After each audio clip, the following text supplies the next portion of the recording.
आणि यानंतर आपण पाहणार आहोत राज्यातल्या बातम्या वेगवान स्वरूपात बातमी 36 जिल्ह्यांची। राष्ट्रवादी शरदचंद्र पवार गटाचे एकनाथ खडसे पुन्हा भाजपमध्ये प्रवेश करणार असल्याचं समजतंय आणि या आठवड्यामध्ये केंद्रीय नेतृत्वाच्या उपस्थितीत एकनाथ खडसेंचा पक्षप्रवेश होणार असल्याची माहिती मिळते।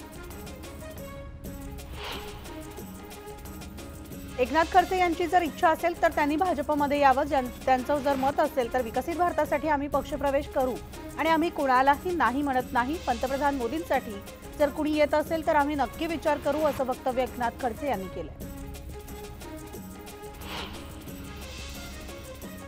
देवेंद्र फडणवीस यांच्या पक्षप्रवेशाला विरोध नाही। फडणवीस कधीही खडसेंच्या विरोधात गेलेले नाही। त्यांच्या मनात कायमच खडसेंना मानाचं स्थान आहे आणि खडसेंना तेव्हाही पूर्ण सहकार्य केलं होतं, असं वक्तव्य बावनकुळे यांनी केलंय।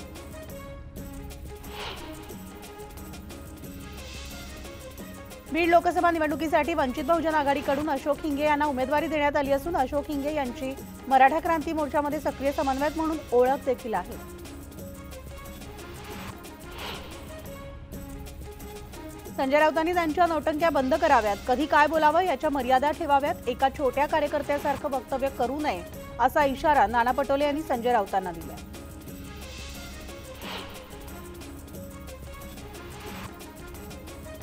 तर महायुतीमध्ये कोणत्याही जागेवर तिढा नाही, त्यामुळे उमेदवारी अर्ज भरण्याच्या तारखेआधी प्रत्येक ठिकाणचे तिढे सुटलेले दिसतील, असं स्पष्टीकरण अजित पवारांनी दिलं आणि या देशाचा कारभार पंतप्रधान नरेंद्र मोदी यांच्याच नेतृत्वात पुढे जाऊ शकतो, असं वक्तव्य सुद्धा त्यांनी केलं।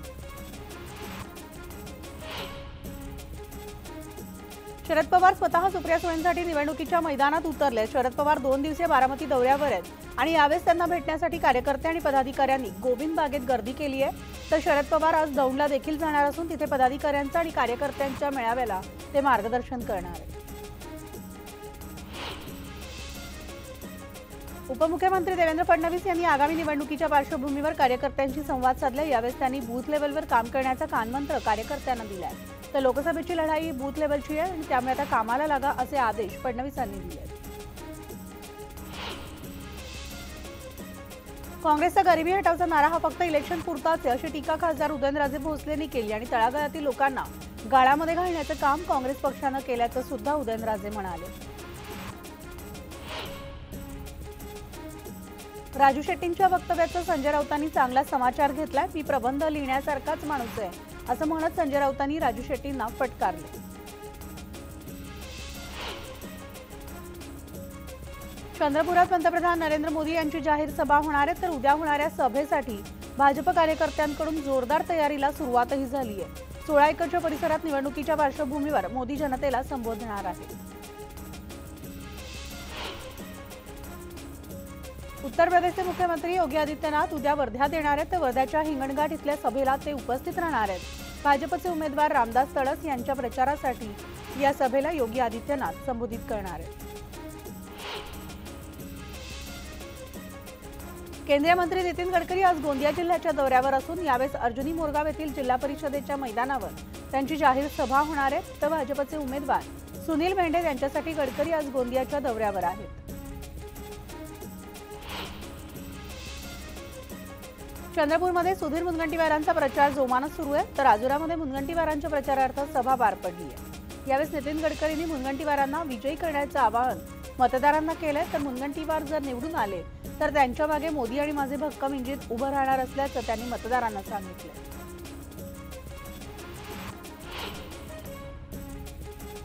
लोकसभा निवडणुकीमध्ये महायुतीच्या उमेदवाराचे आपल्याला काम करायचं आणि त्यांच्या लग्नात आपला साखरपुडा लावून घ्यायचा आहे। सोबतच विधानसभेच्या आगामी निवडणुकीचं विजन समोर ठेवून लोकांपर्यंत आपलं काम पोहोचवा आणि आपला प्रचार प्रसार वाढवा, असा सल्ला पालकमंत्री गुलाबराव पाटील यांनी कार्यकर्त्यांना दिला।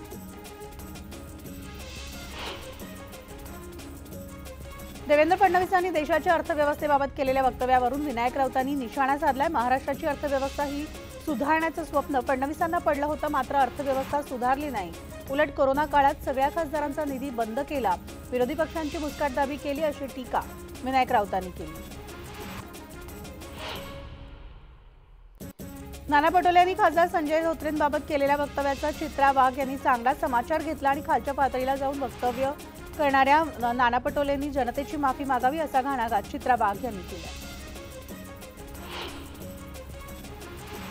अनंत गीते यांचा पराभव आता निश्चित आहे असं वक्तव्य आमदार योगेश कदम यांनी केलं आणि 2019च्या लोकसभा निवडणुकीमध्ये मी आणि रामदास कदमांनी काम केलं नसतं तर अनंत गीतेंचा 25,000च्या फरकानं पराभव झाला असता अशी टीका सुद्धा योगेश कदम यांनी केली। सोलापुरामध्ये गुढीपाडव्यानिमित्तानं साखर हारांना मागणी वाढली आहे। लहान मुलांना आकर्षित करणारी लहान गुढी सुद्धा बाजारात दाखल झाली आहे। त्यामुळे आता सोलापूरच्या बाजारपेठेमध्ये खरेदीसाठी नागरिकांची लगबग पाहायला मिळते। पालघरच्या ग्रामीण भागामधील नागरिकांना हंडाभर पाण्यासाठी मोठी पायपीट करावी लागत असताना दुसऱ्या बाजूला मात्र दिवसाला लाखो लिटर पाणी वाया जातंय। तर कुरंजे डॅमच्या लोखंडी गेटची दयनीय अवस्था झाली आहे। मात्र प्रशासनाच्या भोंगळ कारभारामुळे पाण्याची नासाडी होती। भुसावळमध्ये आंबेडकर जयंतीला गांधी पुतळा ते पोलीस ठाण्यापर्यंत मिरवणूक काढली जाते। मात्र आता यंदा 14 एप्रिल पूर्वीच हा रस्ता खोदल्यामुळे भीम आर्मीनं आक्रमक होत रस्ता रोको केलाय। तर आंबेडकर जयंतीनंतर रस्त्याचं काम करावं अशी मागणी भीम आर्मीनं केली आहे। गडचिरोली चिमूर लोकसभा मतदारसंघासाठी येत्या 19 एप्रिलला निवडणूक होतीये। तर या निवडणुकीवर माओवाद्यांच्या दहशतीचं सावट आहे। निवडणुकीसाठी गडचिरोली पोलीस दलासह तब्बल 20,000 सुरक्षा दलातील जवानांचा वापर होणार असून 5 वायुदलाचं हेलिकॉप्टर गडचिरोली जिल्ह्यात दाखल होणार आहे। राज्यामधील तलाठी भरती पुन्हा रखडली। उमेदवारांची नियुक्ती करण्यासाठी आता 2 महिन्यांची प्रतीक्षा करावी लागणार आहे। लोकसभा निवडणुकांचा निकाल लागल्यानंतरच तलाठी पदांच्या नियुक्त्यांचा मार्ग मोकळा होणार आहे। पुण्यामध्ये राज्य उत्पादन शुल्क विभागाकडून आता महसुलामध्ये रेकॉर्ड ब्रेक वाढ झाली आहे। पुणे विभागाकडून यंदा 20,735 कोटींचा महसूल जमा झालाय। तर मागील वर्षभरामध्ये पुण्यामध्ये सर्वाधिक कारवाया करण्यात आल्याची नोंद सुद्धा आहे। छत्रपती संभाजीनगर शहराचा प्रारूप आराखडा एका महिन्यापूर्वी प्रसिद्ध झाला। मात्र त्यातील गंभीर चुका आता हळूहळू दिसत आहेत। गावठाणच्या हद्दीत टीडीआर दिलेले रस्ते, नैसर्गिक नाले प्रारूप आराखड्यातून गायब असल्याचं समोर आलं। छत्रपती संभाजीनगरच्या हर्सुल तलावामधील पाणी पातळी 7 फुटांवर आली आहे। महिनाभर पुरेल इतकाच पाणीसाठा आता उपलब्ध असल्यामुळे नागरिकांवर पाणी टंचाईची टांगती तलवार आहे। त्यामुळे आता मे महिन्यात गावांना पाणी पुरवठा कसा करायचा असा गंभीर प्रश्न पालिकेसमोर उभा राहिला। मुंबई आणि परिसरामध्ये तीव्र उकाडा जाणवू लागलाय। तर एका दिवसात तापमानात 2 अंशांनी वाढ झाली आहे। हवामान विभागाच्या सांताक्रूज केंद्रात 37 अंश सेल्सिअस कमाल तापमानाची नोंद झाली आहे। पुढील 4 दिवस राज्यामधील काही भागांमध्ये पावसाची शक्यता आहे आणि काही ठिकाणी उष्णतेच्या लाटेचा इशारा देण्यात आलाय। मराठवाड्यातील काही भागामध्ये पावसाच्या हलक्या सरी कोसळण्याची शक्यता असून पुणे, नाशिक, सांगली आणि सातारा भागात सुद्धा पावसाचा अंदाज आहे।